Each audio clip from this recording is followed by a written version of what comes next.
Bad credit has been a problem for a lot of people. There are many reasons as to why that happens. Utility bills piling up, car loans eating away at our salary, or maybe even just living day to day.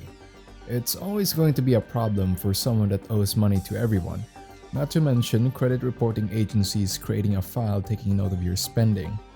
This can limit your financial opportunities drastically, and you may even end up paying more for the same things in life. Well, today, we want to talk about bad credit, what causes it, and how to handle it. This is Income Intelligentsia, real-life advice for practical and financial goals. Before getting to know how we get bad credit and how to handle it, we have to define first what bad credit is.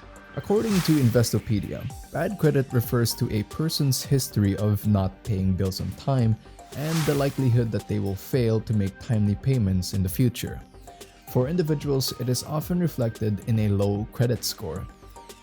Anyone can get bad credit through numerous means. Here are some examples that drag your credit score down.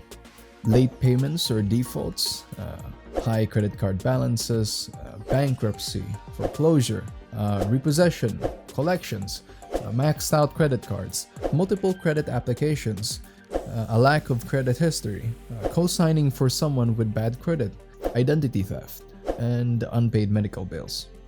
There are a lot of other potential reasons as to why you'll get a bad credit score. However, it all boils down to money you owe others. Once you owe money to a lender, they can report any unpaid bills that go longer than 30 days. Now, you might ask, why should you pay off your credit? Well, there are a lot of reasons as to why bad credit gives you a harder time than someone who knows how to manage their debts. 1. Higher interest rates. You'll generally have trouble paying more of your credit due to you needing to pay more than someone with a better credit score. 2. Difficulty obtaining loans. Apart from having higher interest rates, your loan requests may outright be denied. 3. Credit card rejections. If banks think you're not creditworthy, you'll have a hard time obtaining credit cards and have your emergency options limited as a result. 4. Difficulty renting a home. Due to landlords needing to know your credit score, you may have problems with rental rates as a result. You may be asked to either pay a higher security deposit or they'll just flat out reject your request. 5. Job opportunities. Some jobs need to verify whether or not you're trustworthy when it comes to spending, and if they deem you as irresponsible with your personal finances, they may not hire you for certain positions. And 6. Stress and emotional impact. With all of those disadvantages factored in, it's tough to handle everything mentally, and as a result, you'll have trouble thinking of ways to even get out of your situation. The one thing you have to remember about credit is that the longer it goes, the worse it gets. So how do we get out of bad credit and into a more financially manageable situation? Well, we've included some of the more common causes of bad credit and how to get out of them. These strategies work if you're consistent and for whoever's credit is below 650. Now, it's not going to happen overnight, but we can assure you that these strategies work if you're willing to put in the time and effort to make it happen. It may not be overnight, but you'll definitely feel it in a couple of weeks or months. So let's get to it. The first thing we want you to do is run your credit. What we mean by that is that you'll need to know your credit score, what's on your credit report, and your credit activity. Luckily, you have a lot of free resources online. Credit Karma and Credit Sesame are both good options. Additionally, annualcreditreport.com is free annually. It's an official website authorized by the FTA, the Federal Trade Authority. You're also entitled to a free credit report once every 12 months from the 3 major credit bureaus, TransUnion, Experian, and Equifax.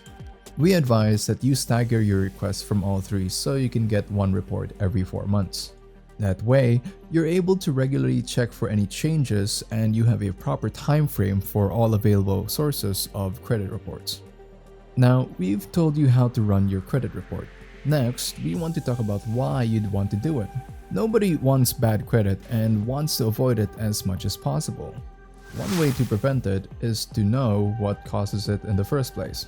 Two of the most common problems as to why you need to check your credit report regularly are possible report inaccuracies and potential identity theft. Incorrect account information, late payment records, or even payments made by fraudsters all factor into your credit score going bad, and you may not even notice some of them if you don't time your credit report checking regularly. These add up over time, and you may end up owing money to all sorts of people as a result. Now, as long as you track your financial mistakes, stay proactive about your disputes, and stay informed about your current credit status, you're well on your way to repairing what might be the cause of your bad credit. Another possible problem that you may see in your credit reports are late payments. Normally, these stay on your credit report for 7 years and they hold your score back while they're there. If a payment goes on longer than 150 days, your lender may potentially sell your debt to a collections agency and write it off as a total loss. These too stay on your credit report for 7 years. When collections agencies get a hold of your debt, they normally resort to scare tactics and/or they'll call you relentlessly. Aside from that, activity involving your late payments can involve them as they're normally the ones you have to pay when it comes to addressing your debt.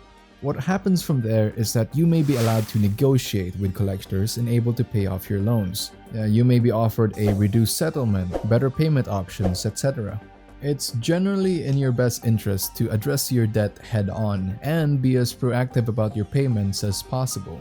This can help you in the long run in preventing further damage to credit score.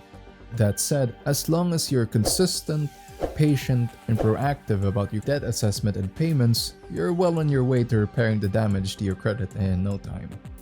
Now that we've addressed how to assess and repair our credit, we'd like to be able to build upon our credit and make sure that we get the most out of it. How we do this is through the following methods: establishing a line of credit, paying your credit on time, diversifying and managing your credit lines, utilizing only a small portion of our credit, and limiting new credit card applications. Those are just some ways of rebuilding your credit score once you've taken care of your credit report troubles. The general rule here is to be able to pay off your credit on time and be able to use only a portion of your overall credit in order to manage your spending.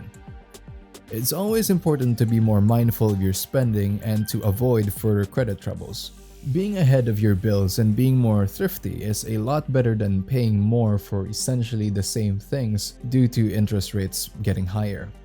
The more financially responsible you are with your spending, the more opportunities open up for you as a result.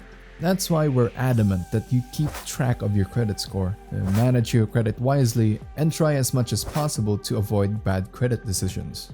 The more knowledgeable you are about what happens in your reports, the better it'll end up for you. If you've enjoyed this video and found this helpful, please hit the like and subscribe button. We'd like to be able to grow alongside you, and we're pumped to have you in our next video. Stay mentally healthy, and let's get financially fit together.